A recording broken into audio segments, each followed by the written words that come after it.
uma mulher tão perfeita que na realidade não pode existir. Se transformou de repente em mulher de verdade, do peito pequeno. Aquele rosto tão lindo, um corpo de sereia que esculturei. Com sua voz tão macia, tomou-me em seus braços, dizendo assim: meu escultor, meu querido, lhe quero pra sempre juntinho de mim. Mas uma onda tão forte chegou tão depressa que nada falei.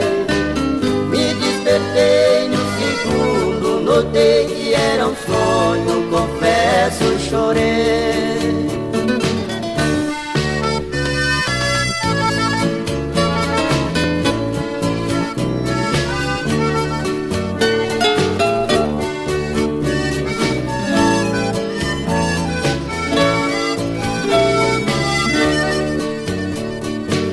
Com sua voz tão macia, tomou-me em seus braços, dizendo assim: meu escultor, meu querido, lhe quero pra sempre juntinho de mim.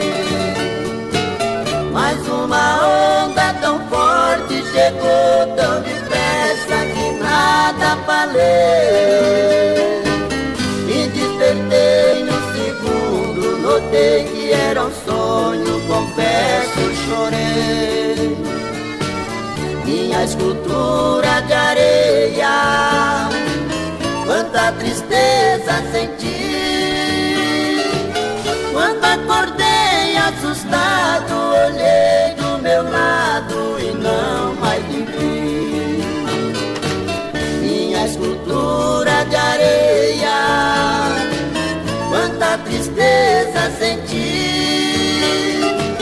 Quando acordei assustado, olhei do meu lado e não mais me vi.